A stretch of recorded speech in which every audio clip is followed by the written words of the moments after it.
Hey guys, Richard from the Pokéfamily here again. I'm here today to talk to you guys about what's coming next in Pokemon Go as far as raid bosses are concerned. On the 16th of this month, Rayquaza goes away, and we're probably going to see some new legendary raids coming straight in. There hasn't been a period yet where legendary raids have gone away. There's always been more and more and more. More to collect, more to fight. So my theory is we're either going to get the Dragon Twins, Latias and Latios, or the legendary Titans, Regice, Regirock, and Registeel next. Today I'm going to talk to you about Latias and Latios. In a few days I'll do the Titans too, but today I'm doing Latias and Latios. This is what I hope is coming next, just because I prefer them. So, Latias is known for a high defense stat and is pink. That's how you can differentiate the two. Latios is known for a high attack stat and is blue. So in Pokemon Go, Latios is significantly more desirable. You can't leave legendary Pokemon to defend gyms, so the defense stat, whilst useful, and it is incredibly useful to have a few tanky Pokemon in some occasions, most players go for a heavier attack stat. You'll be able to see the difference in battle CP. So Latias, the defense pink Pokemon, 45,705. Latios, the attack blue Pokemon, 49,323.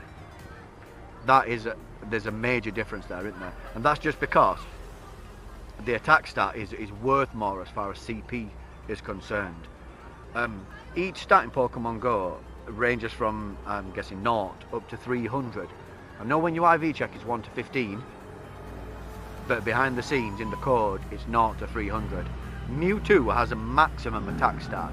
It has 300. Latios is only 32 below that. So this thing is gonna, the blue one, is gonna hit like a truck. Think Oho, maybe, but a bit rougher. Now, both Pokemon have access to Dragon Breath and Zen Headbutt as fast attacks. So Dragon Breath is a Dragon type move, Zen Headbutt is a Psychic type move. Both these Pokemon are Dragon / Psychic. So they vary away from the classic Dragon / Flying types. So, in a way, when you get them in your collection, they're going to be versatile. I mean, Latios is going to be versatile as both a Dragon attacker and a Psychic attacker, so that's good. But anyway, back to the moves. Both of them have access to Psychic and Dragon Claw as charge moves, so again a Psychic and a Dragon move. They have the third one, which is different. Latios, the attack one, has Solar Beam, which is quite a hard hitting move. Luckily, it doesn't really affect most of the counters, but it does affect some, so keep that in mind when selecting counters. Latias, the defense one, has Thunder, which in my opinion is one of the weaker charge moves in the game. It's not very good at all. So, let's get into it. In my opinion, the number one counter for both Latias and Latios is Rayquaza. Dragon Tail fast move, Outrage charge move. There's a significant chance that these Pokemon are not going to have Dragon type moves. They're going to have Psychic type moves, or Electric / Grass type moves, which means your Dragons really come into play. Dragons hit like a truck, and Rayquaza is the hardest hitting of them all.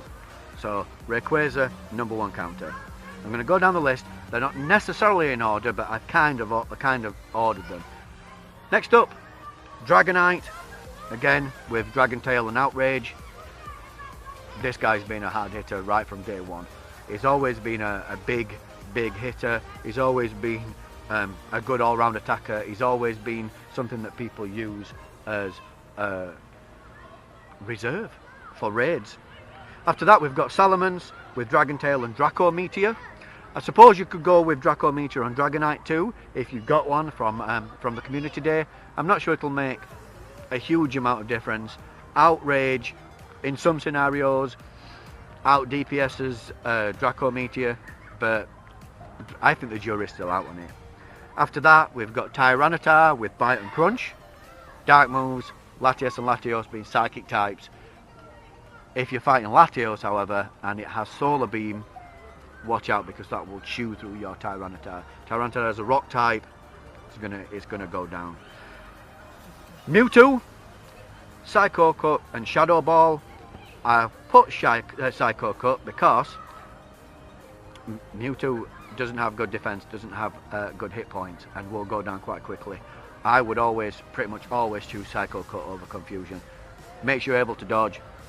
Shadow Ball is one of the highest DPS moves in the game.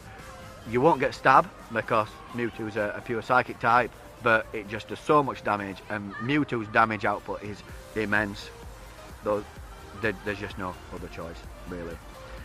Scizor, Fury Cutter and X-Scissor. The best bug type in the game, I think, so far. Them being a psychic type, it will be super effective. We're getting down the lower end of the list now. We've got Articuno next with Frost Breath and Ice Beam. Unlike against Rayquaza, it's not as good. Articuno was the best counter for Rayquaza because it was super effective against the Dragon typing and against the Flying typing. Here it's only super effective against the Dragon typing. So it is good, and all your other Frost Pokemon that you powered up for Rayquaza are still going to be kind of viable, but they're not as viable. We've got Gardevoir with Confusion and Dazzling Gleam. A fairy type move for Dazzling Gleam. It's one of my favourite moves in the game. Hits like a truck, almost hits as hard as Outrage. Gardevoir, a bit of a glass cannon, but can really give you the edge. Gengar with Shadow Claw and Shadow Ball. Yes, Shadow Claw is a legacy move. You could go with Hex if you don't have a Shadow Claw one, but Shadow Claw is infinitely better. And then finally, Houndoom, Snarl and Foul Play. There are other counters that you could use. There's loads of things that you could fall back on. Absol, for example, if you don't have access to some of these other things. Walrein is another one. Lapras. There's lots of counters you could use against these guys. I reckon these are the top ones. These are the ones that are able to deal the damage. I think the dragons sit head and shoulders above everything else. It's super effective. It's gonna wreck these twins. The dragons are just immense against them. Unlike Rayquaza, because Rayquaza was flying dragon, there were better counters because you get double super effective damage with your ice type. This time the dragons really come into play. But I've been predicting this for a while, that the dragons would really start to have an effect on the game. There are lots of dragon bosses still to come. These are just two examples. Awesome Pokemon those guys. Now, Latias, the defense Pokemon, a perfect CP non-weather boost catch, 1929, with weather boost, 2412. So you're looking at windy weather for weather boosting these guys, Psychic and Dragon. Latios, 2082, without weather, with weather, 2603. Again, you can see the difference there in capture CPs. These guys are very, very different to each other. The defense one, the jury's out, I suppose. I mean, there are still uses for Lugia. I mean, I suppose you can use Lugia against this boss, I suppose, if push comes to shove. But personally, I'm not a huge fan of tanky legendary Pokemon. Latios, however, the blue one, is going to be immense. It's going to be one of the top choices as far as psychic Pokemon are concerned. Obviously, it will be outdone by Mewtwo, but getting a good Mewtwo isn't as easy as getting a good regular legendary Pokemon. That is the Dragon Twins, guys. Get your counters ready. You've got a few days. Everybody should have counters for this guy already, I would have thought. Anybody who's been raiding over the past whatever it is. Is it a year now that we've had raids? It's a long time. They'll have counters already. Most people have got Tyranitar, most people have got Dragonites. These guys are easily countable with the right Pokemon. Get out there, get that damage dealt, get those damage balls, catch some good ones. See you in the next video, guys.